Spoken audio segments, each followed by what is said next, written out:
Hey guys, it's Kuri Clan back with another video. Sorry for the delay on them videos. My family came over in 20, like summer. He was talking about Berserk a lot, and I was like, you know what? I'm gonna give Berserk a try. I really love Berserk, and it was my number one. Fast forward to March 2021, I'm here. I was like, golly, and it had me tense every moment. Man, I love Tokyo Revengers takes the number one spot, and yeah, I know no hard feelings. Now, from my perspective, I would say that Berserk is way better written, way is just drawn better. Everything's better about it, okay, when it comes to Berserk. But when I read a manga and I dub it as my favorite, it's either that I'm learning something from that manga, from the characters.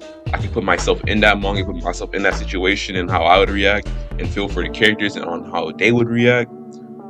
And yeah, like that's how I don't read a manga based on like, oh, the art is good, the story is good. I can see when the story is good and the story is bad. But like, if the manga and the story, like if it just hits me on a deep level, then I'm gonna dub it as like my top 10. Okay. Now there's some manga out there that you just read to enjoy, like Solo Leveling. Like Solo Leveling doesn't really have a good story, I would say. It's just you're just there for the action. It's just a very fun read. The Boxer, I can say the Boxer has a deeper character, development when it comes to their series. But yeah, that's why Berserk went to number 2 and Tokyo Revengers went to number 1, because I felt like I could, relate to Tokyo Revengers way more, because there's nothing crazy going on in Tokyo Revengers. Just this one guy named Takemichi Hanagaki, whose life is complete crap. He was like a delinquent back in his middle school days, and that was his peak. He was a delinquent in his peak in middle school. So this guy was a loser. He dropped out, and he spent his whole life just sucking up to people and just being, I'm not gonna say it, but you know what I'm gonna say. So this guy gets a one in a lifetime chance, and I don't know, one lifetime chance. My bad, I skipped over something. Once he finds out his girlfriend, from his middle school days is dead, he's all sad and stuff, and then he gets the chance to go back in time to save her. Now, I think one of the biggest key themes of Tokyo Revengers is self-improvement, because Takemichi went through a lot of it during Tokyo Revengers, and I loved it. There's something that I still don't like about Takemichi. Like, I still think that he needs to stop crying on the low. Like, I don't like that. Well, I don't like that. It just gets annoying sometimes when he cries too much. It's like every panel this guy's crying. It's just a little bit annoying. Okay, I know some people can feel me on that one, but his development from the start as this just wimpy kid who couldn't do nothing for himself, and he finally gets a chance, to change everything, and he just goes for it. He doesn't like hesitate. He's like, I'm gonna save my girlfriend, I'm gonna become a better person, and I'm gonna be stronger for everybody so I can save everybody. That is when I'm like, you know what, Takemichi, take this award for best underdog, because Takemichi is like the definition of underdog. Okay, like this guy was literally like a whole, I don't want to say, he was a sucker, weakling, couldn't do nothing, bro. If you keep reading the series, bro, Takemichi goes crazy. Now, for all the people, I'm not gonna spoil too much, but for all the people, I'm not gonna spoil that at all. Actually, I want you guys to enjoy this just as much as I enjoyed that. I'm very sorry for putting that out there, but I'm gonna just give you guys a disclaimer. When it comes to, Takemichi as a main character, I can see some people not really liking him, because first of all, he cries a lot. He doesn't fight, and he comes off like as a wimp most of the time.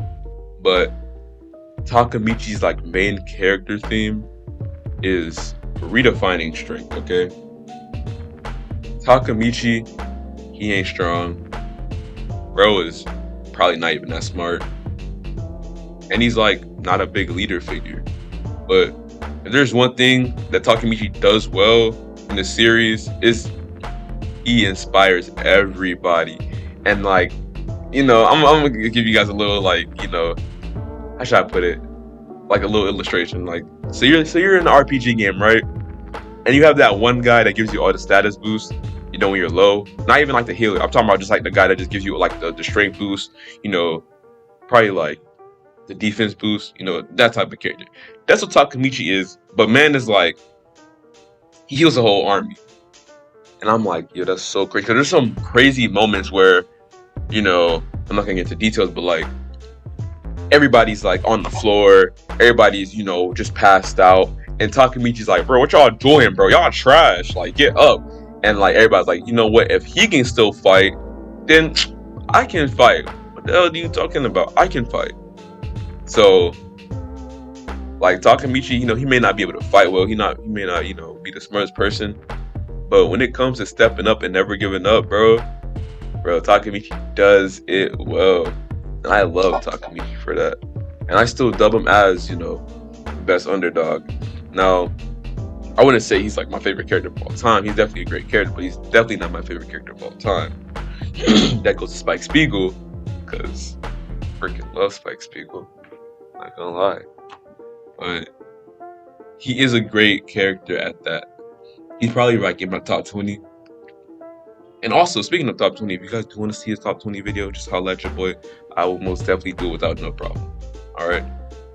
Now, another thing I want to get into is the cast. The character designs are really great when it comes to the cast. I love every single character. And it's crazy.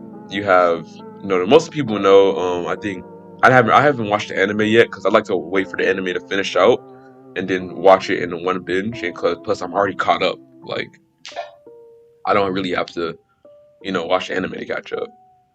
And I know they're going into the I think they're going into the what arc? What arc are they going to? I think they're going into the Mobius arc right now. That was a very good arc too. But when it comes to the anime and just like everything it does it well. And I really appreciate, you know, that the show creators, they put so much time and like the character designs are really good. Okay, like we have Draken. Draken is a very cool character. He is sick. I love Draken. Okay, I love his tattoo. I love his whole design with the ponytail, you know, the dragon tail. Mikey's a really cool character, you know, just like a calm-eyed fellow. You know, he's very smart, he's very bubbly sometimes, he's cool sometimes. Baji's coming up soon. I really like Chifuyu. Chifuyu's coming up soon. A lot of good great people are coming up. Okay, guys, you guys are gonna love the character designs. I love, like, you know, I love the character design. Now, what I would say is that when it comes to all the character designs, they only look good from like the neck up. To be honest, like everything, like their clothes and everything is pretty like it's like neutral. But the faces, man, like everybody's unique when it comes to their face, and I really love how they put some like effort. They put some elbow grease into that. So I most definitely know you guys are gonna love the cast. And you know, if you guys already have watched the anime, please holla at your boy and, you know, tell him like, you know, your favorite character or whatnot, and I'll tell you mine. That's if you watch it though. Now, closing that I want to say, like the last few things that I want to say before, you know, I cut off the video is that please give this series a try. Now, this series beat Berserk for me. I don't know what your favorite manga is. I don't know if it's gonna beat it for you. I heard a lot of my homies, you know, it's becoming their top manga. Tokyo Revengers is definitely something special, and I think you guys need to hop on, you know, read it. Now, I'm not just telling you, you know, hop on it because it's famous or anything. I'm just telling you, like, if you guys legitimately want to enjoy something, just please, you know, read Tokyo Revengers. But other than that, you guys have a blessed day. Kuri KJ out.